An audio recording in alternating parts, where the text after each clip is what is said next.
Hello, and welcome to Field Lab Earth, the podcast that's all about past and present advances in the fields of agronomic, crop, soil, and environmental sciences. Today, we'll be talking to Heather Hampton+Knodle about bridging the research to farm gap. Research is crucial in helping farmers with anything from increasing yields to fighting climate change to managing nutrients and more. However, it's important that research solutions are feasible for those who are going to implement them. In this episode, Heather will walk us through her many roles in agriculture, the perspective they've given her, and how researchers and farmers can better collaborate to close the farm to research gap. Heather will also be one of our plenary speakers at the Society's annual meeting this year. This year's meeting will be held in Salt Lake City, Utah, November 7th through the 10th, or virtually wherever you feel most comfortable. The meeting features thousands of technical presentations, along with a host of networking events and award ceremonies. The world-class exhibition displays the latest scientific equipment, supplies, services, and reference materials available. We hope you can join us. I'm your host, Abby Morrison. Let's talk about science. Hi, everyone. Welcome to the show. We've got Heather with us today. Heather is going to be one of our plenary speakers at the annual meeting this year in Salt Lake City. The title of her talk is Grounded Evolution, Innovating in Real Time. Welcome, Heather. How are you doing today? Doing really well. I'm enjoying the summer sun and trying to prepare myself for its ramped up heat. It has arrived in Wisconsin. I can tell you that. It's already here. Well, that's great. So good to have you on today. Today, we are going to be talking about bridging the gap between researchers and farmers, which is a topic that you are very well suited to. So to start us off, can you just tell us about some of these multiple roles that you play in multiple spheres in farming and other areas that kind of help you be such a good nexus for this topic? Well, nexus is how I feel sometimes. It's that it can be an intersection and a crossroads, and also that am I coming or going, right? So currently we farm, and I classify as a farmer in terms of how I earn my income and what my day-to-day is. But in the course of my career, I have helped start a public-private county-wide economic development corporation. And through that process, I became very active in initiatives to try to bring better broadband to rural areas, in particular our rural area, Montgomery County, Illinois. But that has led me to larger forums, I guess you'd say, and ongoing discussions. But other hats I've worn in my lifetime, like I mentioned, I had my own business where I worked communications, marketing, and association management for several years, then helped start the Economic Development Corporation, and was asked to run for our county board and served as the Economic Development Committee chairman for 4 years and helped launch several programs and initiatives through that venue as well. Did not want to run again. I kind of felt like I did what I came to do and I'm done. Have served on the national level with American Agro-Women as a major officer, as well as various committee chairmanships along the way over more than 20 years with them. And more recently, in December of 2019, I was appointed by the chairman of the FCC to serve on a precision agriculture task force as a working group vice chairman. In action, it's chairman of the working group to accelerate broadband deployment in rural America. So with that lens, I've been able to work with a number of people in areas related to broadband and also in agriculture over the last few years. So those are kind of some highlights in my career path and part of what has led me here today and why I'm really excited to be visiting with members of the ASA. That's wonderful. What an exciting and varied career path you've had. Many hats, for sure. So again, those are just a few of them. It kind of looks like a costume gallery if you really get deep into it. But those are the high points for today. Oh, I love that. Yeah. And we will kind of loop back to the broadband thing, which was really interesting when we were doing some of those initial talks for this interview. Obviously, as a connecting point between all these, you've also been pretty active with researchers and connecting the work that they're doing to what it practically takes on a farm. So can you tell me just a little bit about what, for someone who has never seen research done on a farm, is totally unfamiliar, like what does that actually look like? How do you get involved in that? How do you make those connections? Anything like that, just to get us started. Okay. Well, I chuckled a little bit, like, how many stages of grief are there? What does that look like? Because, you start out, actually, there are stages to the process, but first it's excitement. It's like, yes, we can finally do this, because where our farming actions and operations are based are not right next door to any land grant or major university. We are within 2 hours of several major universities, from University of Illinois, Southern Illinois at Carbondale, Illinois State, Washington U at St. Louis. So there's a lot of academic thinking and power, you might say, around where we're at in the world. But it has only been recently that we've been able to become part of that. And that's been enabled through precision agriculture primarily. But that journey began way back, even in the 1990s, when I was a student at University of Illinois. I was really fortunate to be in the right place at the right time, because there were efforts to form the Council for Food and Agriculture Research. And to my knowledge, that was the first of its kind in the entire United States, where they were bringing together organizations, associations, even individuals, as well as the universities who might be engaged in research, to work together to increase state line items for funding at that time. That was a primary objective. That's the one that was clearly the lightning rod, or the gathering point that could pull everybody together. And then I was part of that as a student, but then fortunate enough, as I started my professional career, to be part of those working groups early on. And so we had decision-making working groups where researchers and farmers and employees who represent the industry, so maybe the trade associations, for example, were all in the same room talking about what the priorities needed to be to get on the ground results. So that was a wonderful, for me anyway, I loved it.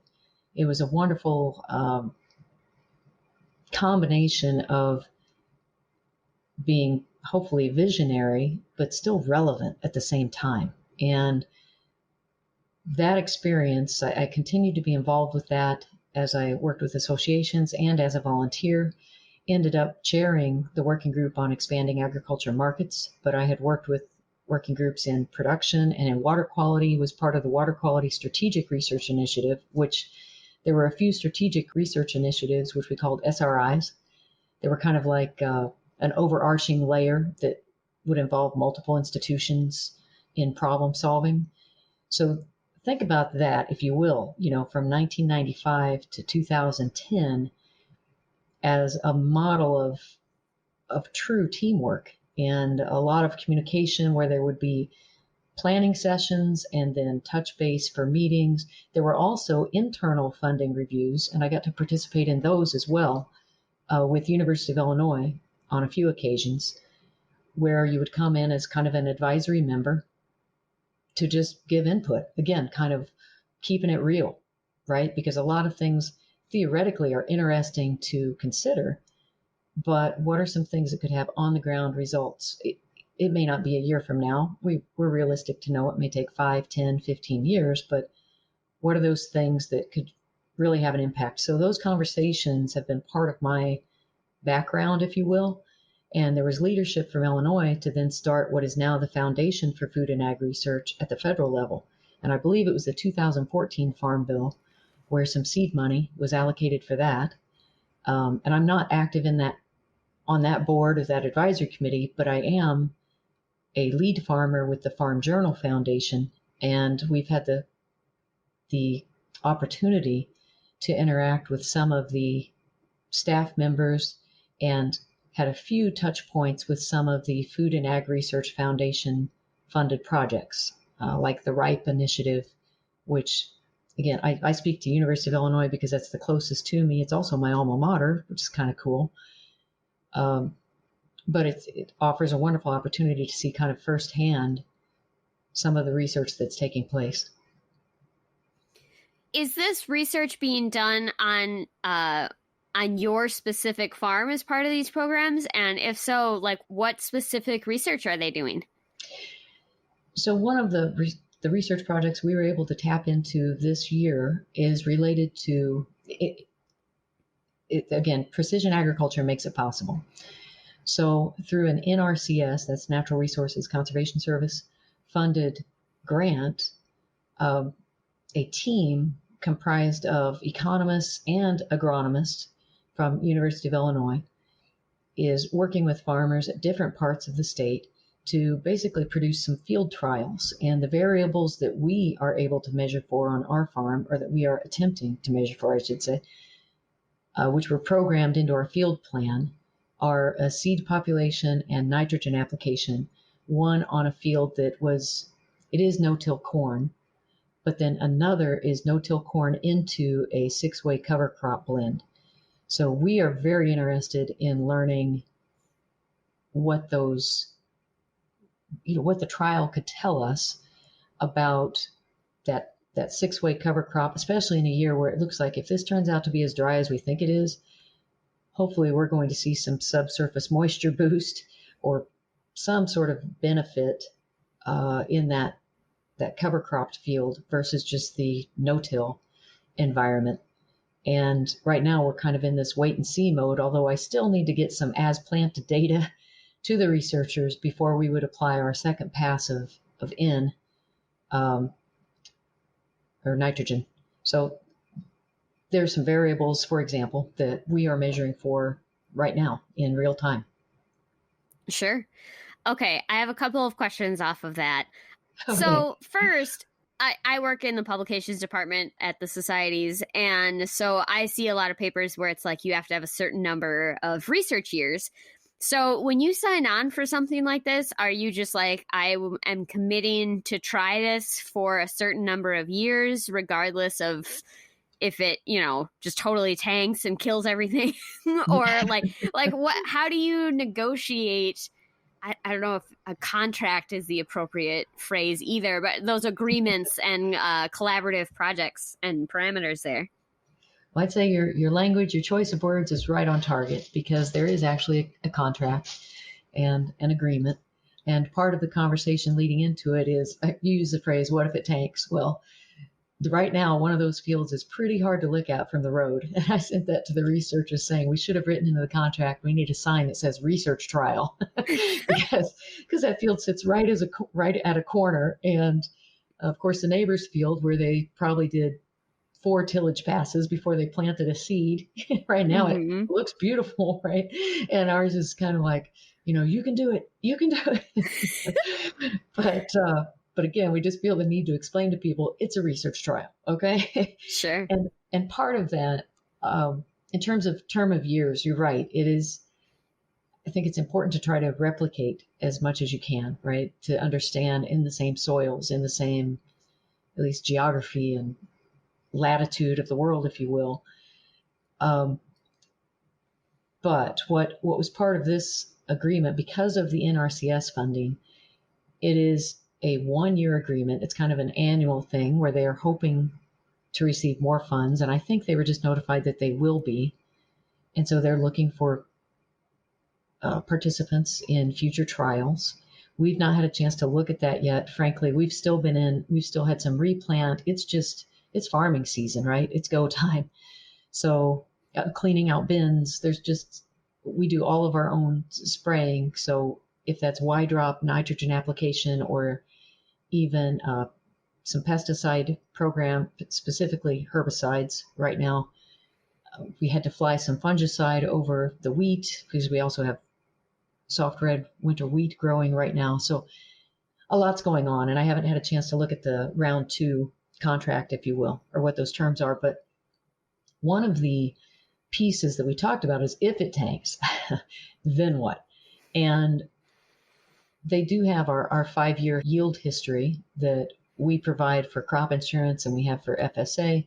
It's still confidential, but they have that to be able to say, well, we will, knowing what this field's history is from a productivity standpoint, we will compensate the difference, so that makes it easier, frankly, from the farmer's point of view, where we're saying, there's still this question of profitability. We have to be able to buy next year's seed, right? We have to be able to pay down the tractors or pay for this year's growing season as well. So profitability is very real. It's not theoretical at all. Sure. And then my second question is about, you've mentioned a couple times getting data or photos or something to the researcher. So how does that work? Do they pick a spot or do they give you parameters? How do you get them what they actually need? Or I know sometimes they'll just come out and do their own thing, but. Right. Yeah. Well, and that's been this group. They're great to work with because I think Robert or Bob Dunker, he's been at this long enough that he knows, right? He grew up on a farm, he gets it. And so what we're able to do with the precision agriculture is they can put together their files, their research trial, and then we are able to upload those into our satellite-driven monitor in our tractor cab. So as long as we have the AB line, basically your guidance, okay, so that you can square everything up and be on the right line as you start things. And we have those other files, like we provided it's called a shape file, so that gives you the field boundary and so on to them. Then they're able to put together the trial with the population variations and nitrogen variations.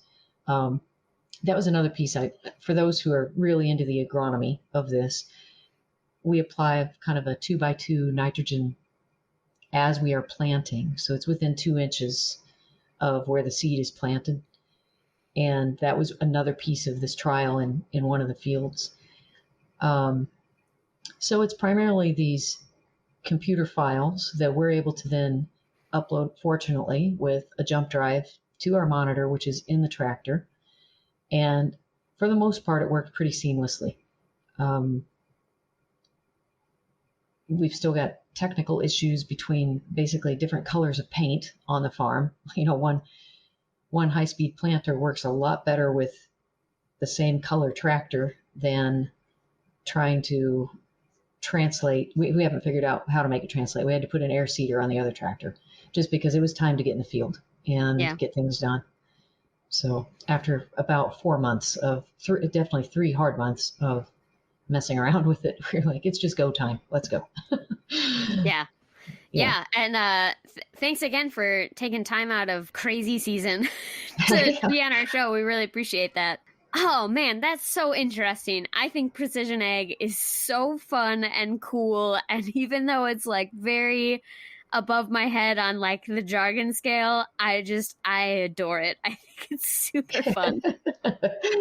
If it produces neat maps too. I mean, who doesn't like a good map, right? Oh, it's man. Really colorful or has variation in it. And you're like, oh, that just told me a story. It's so satisfying. Yeah, you could lecture all day long, but you show me that picture that, wow, I can see drainage is the big one, right? That just jumps out. Mm-hmm. And then you start to look at other things like, oh, yeah, we've got a hybrid variation here. And it is a lot of fun. And what was cool, I can't find a smarter word to say. Okay, I used the 4-letter word cool about working with these researchers too. As we mentioned, our interest in learning more about the impacts of what we're doing on carbon. Okay, so there's this drive right now for carbon sequestration. There's this drive for us, it's about soil health.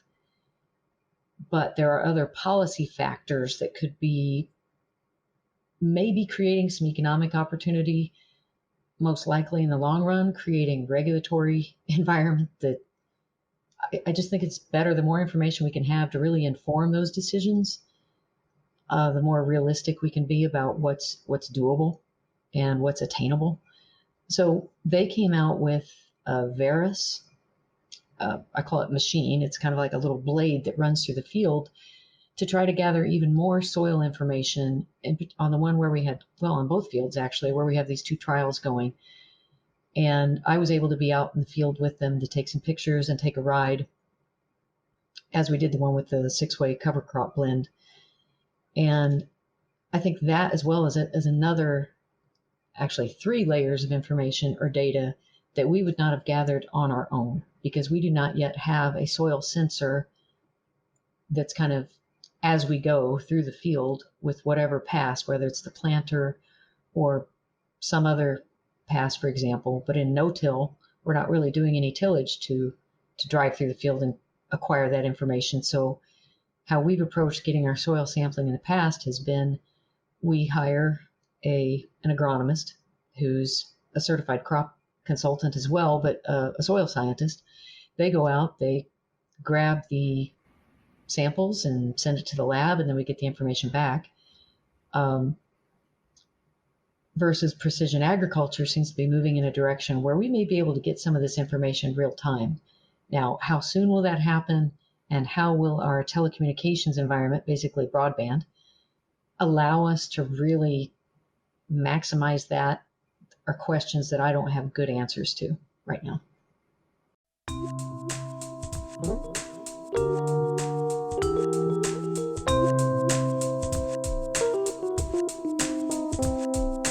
Hi everyone, I hope you're enjoying the show. Interested in learning more from Heather? She'll be one of the plenary speakers at this year's annual meeting.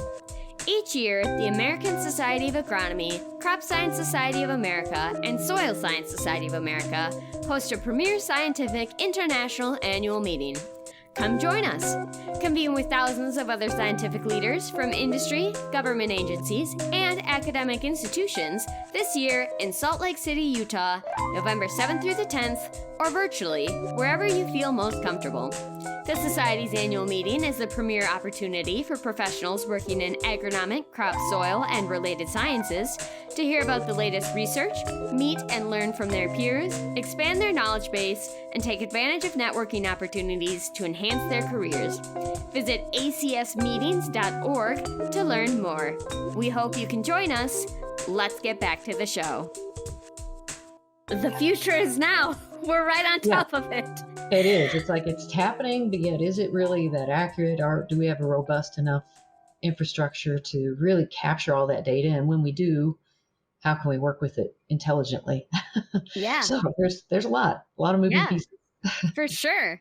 Yeah, and I think that actually transitions really well into the next thing on my list, which is really, as someone who's been on, multiple sides of this equation, you're really familiar with like what it takes for these collaborative solutions to work. And sometimes that means, as you've mentioned, like taking in regulatory things into consideration, or financial considerations for a farmer, or just, day-to-day practical, will it actually work in a real life setting?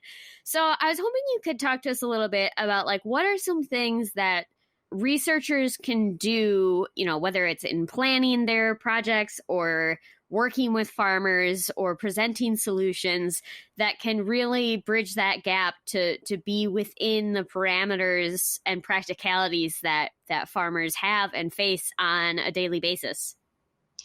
Wow, it's a great question. And my mind was hopping from several different points, right? I mean, one is realize we are all human, right?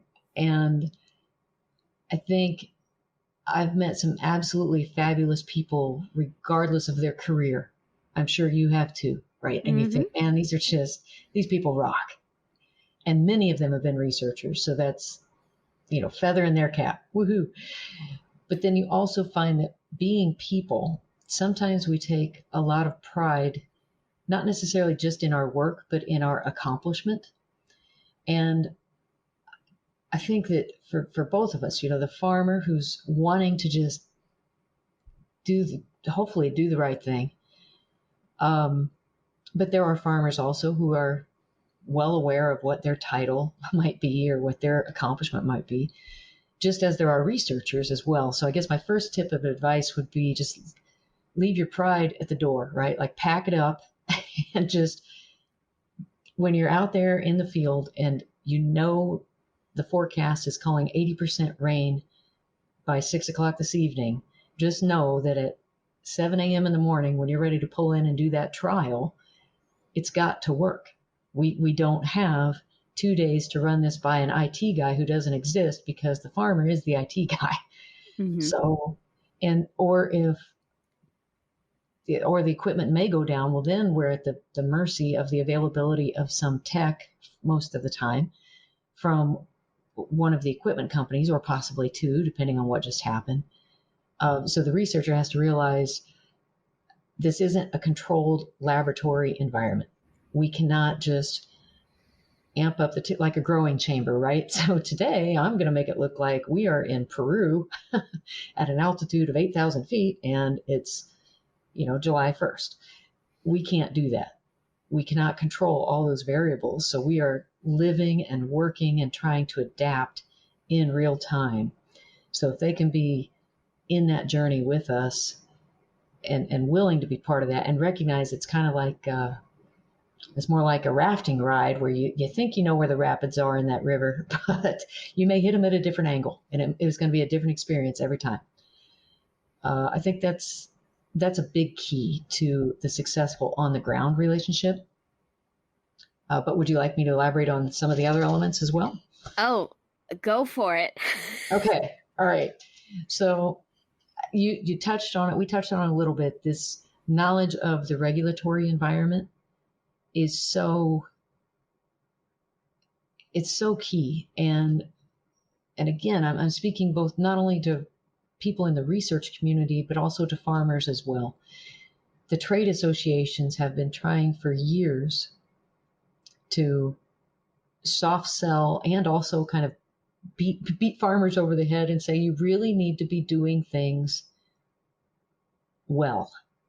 Okay. And most farmers will look at it and say, well, I do things well in terms of being efficient and producing the most that I can out of, per acre and putting things back into the land to try to rejuvenate it, right? I think of it like a vitamin boost. Okay. That's what a lot of our fertilizer applications can be. A lot of farmers would respond, we've been doing what you've told us to do, right, for the last 80 years. And now we're finding ourselves in a time where the regulatory environment is ratcheting down. I just read the headline again where the current administration had said they were not going to revive the waters of the U.S.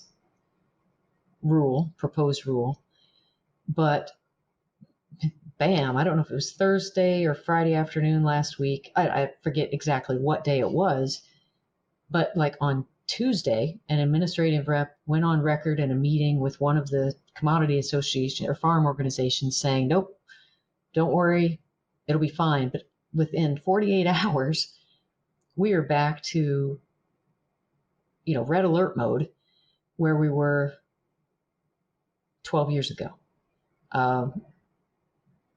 Between 5 and 12 years ago. It was just, it's just deeply concerning how there is this ratcheting down to try to set thresholds for water quality standards, for example, without taking into account any baseline conditions. Like I've shared with a friend from Minnesota, when you look at the soil type, your soil type says so much about how nutrients will behave. But when we have a one-size-fits-all water standard that doesn't realize that mineralization in certain soil is going to happen because of the high organic matter that's in there. So there will be nitrogen in that water with or without a farmer pulling a planter over the top or putting on nitrogen. It becomes really concerning. And I would love for the research community to deeply engage in those conversations to bring some sense to it and say, guys, whoa. But it seems that the way that so much research funding is structured, that they kind of have to follow the money. I think there's a lot of pressure on researchers, especially at academic public institutions, to go find money, right? And so if that money is defined in pools, has defined the problem in such a way that it doesn't allow for this realistic, I'm going to call it reality, that we really need to recognize, i.e. baseline conditions, then where do we in the farming community, what we really need to be doing is, we think, figuring out how we can be self-sufficient as a country and try not to import food as much as possible, so you can be food secure in that sense of the word, and raise as much nutritious food as well as calories as you can to support your own population, and then look at export opportunities, rather than just a follow the money approach. We've somehow, if they can be part of these conversations, to say, now this is what's real, and this is how soil and water interact together, and how nutrients behave. And yes, we can do a better job on top of the land, but let's get a deeper recognition of what's going on underneath the surface. So I hope that's another example of how I think we could be working together in really meaningful ways to have positive long-term impacts for everybody. It could be a win-win-win, environment, people, ongoing research and innovation. Yeah, it kind of harkens back to, earlier in your career when you said get everybody in the room Yes. and talk about it. I like that. I like that a lot.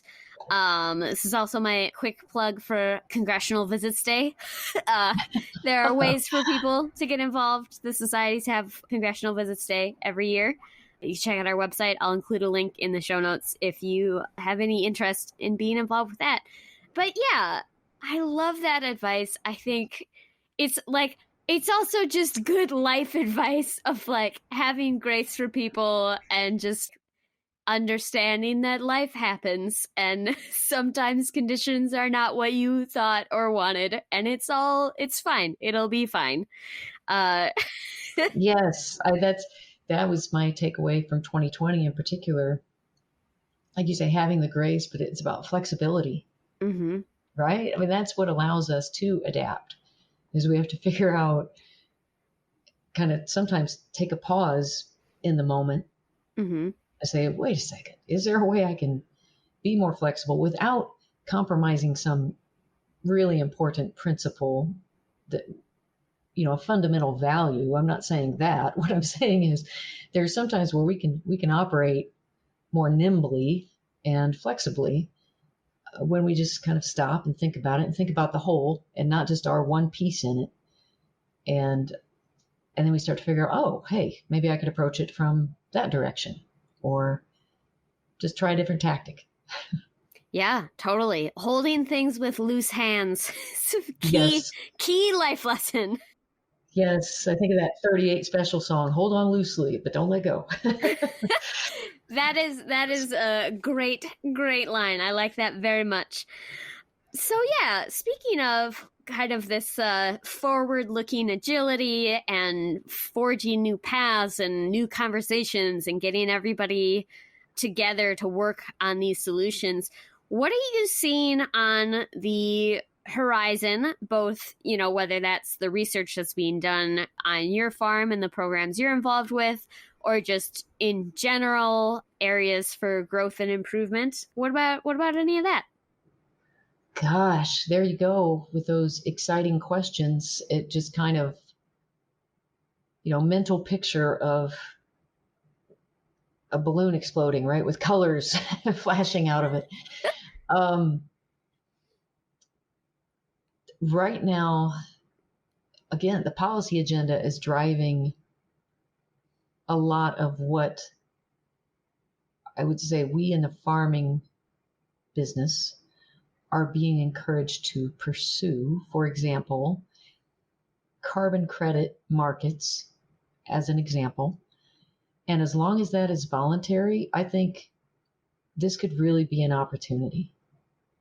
But it also, in my mind, to have integrity, this is where the research community has its moment to shine and say, there's not just one thing that works, there are many things that work. And to hopefully point out that, like, I think of soil like the Earth's DNA. And every soil, every location is unique. So that kind of points to an infinite number of possibilities. We know in general there are some best practices that we should be pursuing, but it'd be wonderful if the research community could continue to identify what are some additional practices. What are things that can still allow us to grow food at a level that feeds a lot of people?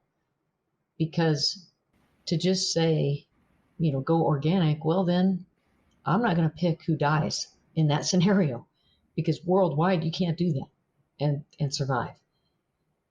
So finding ways to do more with less, both in terms of acreage and water, less labor, but not less intelligence, right? We need to continue to grow in our ability to identify problems and solutions, or possible solutions, and work together as a team, not in a pecking order or a hierarchy, but really recognize the value that all these team members from the research community, from the farming community, from the policy community, from the finance community, it's going to take everyone working together and identifying when we look into specifics then. So let's think about the idea of not just carbon credits, which implies more than I can even start to catalog related to soils and soil health and carbon and retaining that. And what does that really look like, where we can still do something on the land and not just lock it up. But let's also look at things like ecosystem credits. In our farm, for example, we have specific fields. We do not own all the land we farm, and that's common. In Illinois, for example, more than 60% of the land that is farmed is owned by absentee landowners. And actually, I think it's probably closer to 70%. I think it's 66 something. But so absentee landowners, they're not living next door. They may be on the East Coast, the West Coast. They may be a few counties away, whatever. They're not involved necessarily in that day to day. So you have farming operators or tenants who are trying to, one, figure out how to make a living, but two, also do things that are smart for the soil health, for the environment, for them as a family, as a farming entity. So I think ecosystem credits, when I talk about what we're doing on our farm, one of our landowners has intentional plans for deer, as an example.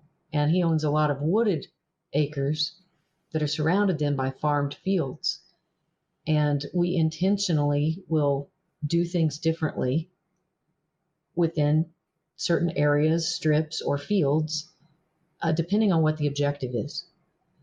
And I've shared with people jokingly, wild turkeys and pheasants, well, and now deer. Oh my gosh, we joke they have this high protein diet because they love these bean fields, and they love corn too. Oh my gosh, it's corn-fed deer basically. Sure. And we see that on our yield monitors. If we can see the yield impact, and I shared with our crop insurance agent, because he's scanning through our numbers, going field by field, and all of a sudden his eyes got big because he saw one that was like 20 bushels less. And I'm like, well, part of it is, it's timber soil, so the soil is different, but there's a deer factor here. And then he just kind of chuckled like, oh yeah, I see what you mean. But we manage it differently. So are there things that call them ecosystem credits, where you're managing for a habitat reason, for example, or maybe it's a subsoil moisture type thing. So we have not yet explored in Illinois. This is something that's not that common because we have, on average, probably more than 36 inches of rainfall a year. But we've started to look into some subsurface drainage management. So essentially you're kind of blocking your drain tiles, to irrigate underground, if you will, or have a water bank, so to speak, that then you might be able to manage then later as the summer months progress. We have a couple fields where that might really make sense. But we frankly have not had the time to get deeper into, okay, we know there's some drawbacks to this. Something blows out, for example, a tile blows out, too much pressure or whatever. How could this impact the neighbors? We do not want to negatively impact them. So you've got to look at your, kind of construction guidelines and your watershed, so to speak, on a smaller level. But I think that these issues are issues where we would look to the research community and say, can you please help us find answers that make sense? And again, are still profitable, and they're also manageable. So let's just assume that you'll have less and less labor, manual labor, to employ these things. So here again enters the precision agriculture piece. Is that something that we would be able to actively manage from our phone, for example? Or is it going to require the strength? There's a reason it's called manual labor. Use some human strength or horsepower or torque on site to make these kind of things happen. So that's just kind of a sampling without getting into the nitty gritty of, let's look at our soil profile, microbial activity, specific types of microbes. What are they doing? How can we manage better at that? I think we're going to be headed those directions. Seed treatments are one way people have tried to start that, I think, but also some soil amendments and things like that. So it's just getting more detailed, but yet thinking more broadly at the same time. Oh, man. I know. Wow. I don't know. Did we just go anywhere? I was walking. It's drinking from a fire hose over here. Yeah, that's what it feels like. Seriously. Yeah. Oh, man. There's so much in there. I feel like we could literally just talk for the rest of the day. I know for a fact that neither of us is available to do that, but the potential is there in an ideal world. Man, that is so much interesting stuff in there. Really cool stuff on the horizon. But I have been chatting with you for a while, and I know you've got a lot on your plate. So I've got 3 questions left for you. The first one is, if people want to learn more about any of the things that we've talked about today, are there maybe like 1 or 2 resources that you can point them to, or ways that they can start down that path? And feel free to send me as many links as you want. I'll toss them in the show notes if we can't obviously fit them all here, as I'm sure there's like a million.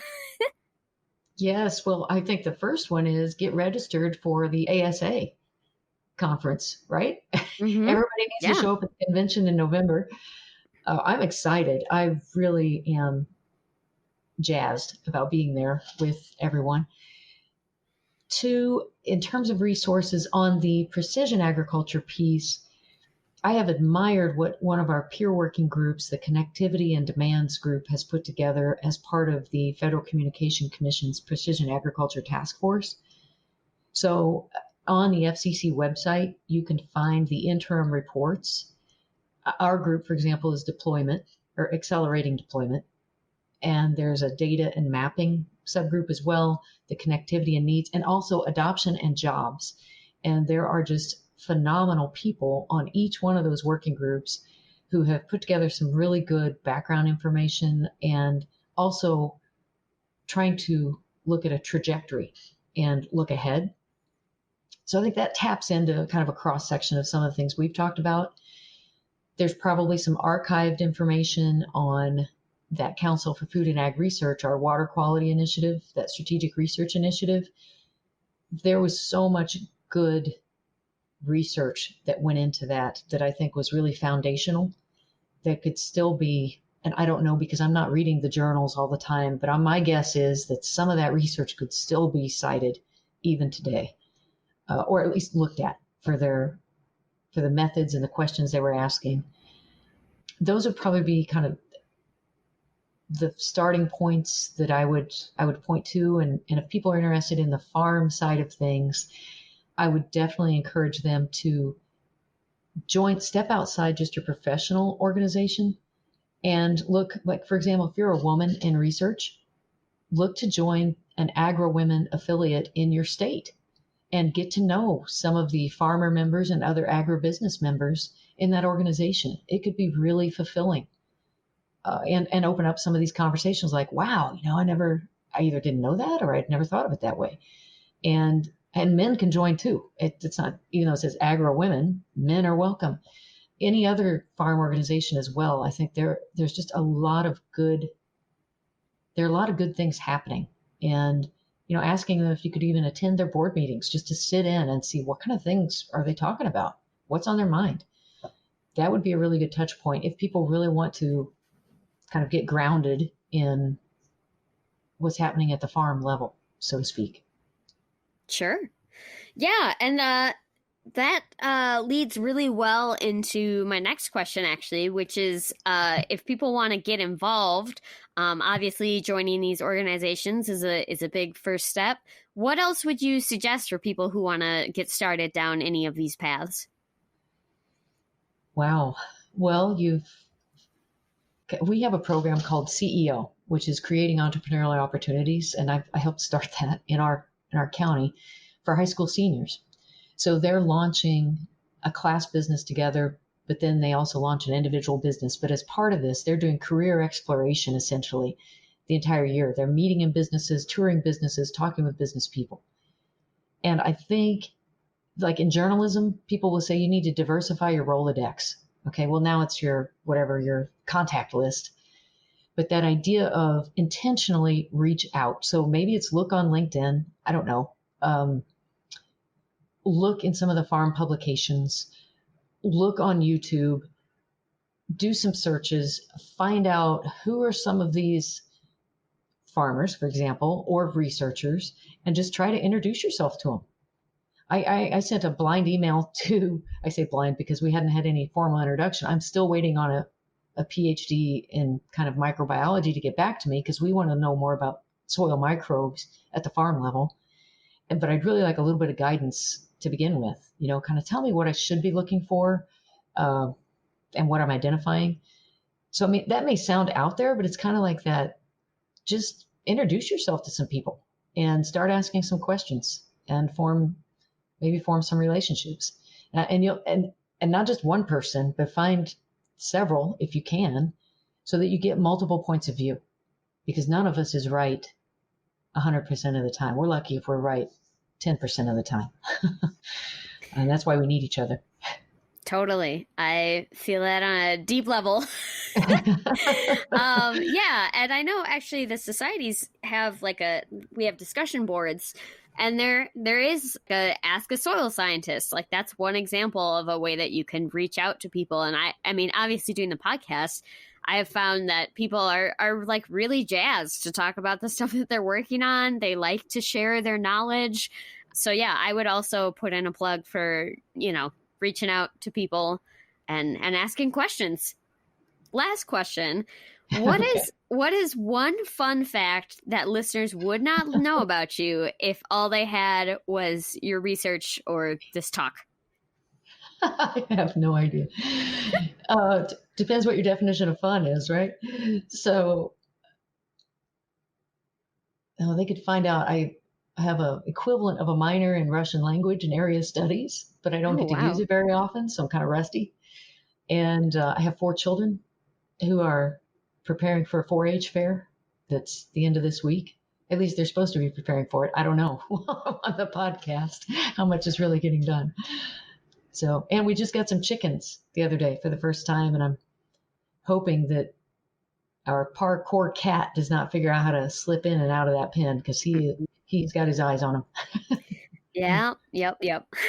So I know that was 3 facts, but I just didn't know what category you're interested in. So Any and all fun facts. You are the definer of fun. So okay, well, keep it interesting. wonderful. Yeah, I like all of those facts. I think they are also fun.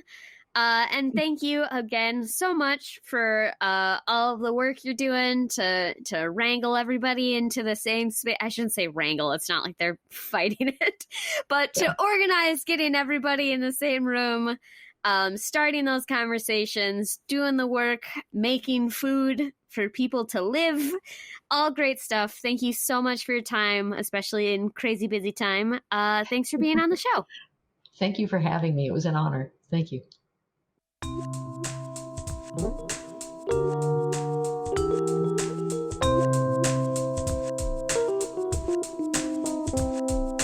Thank you for listening to Field Lab Earth.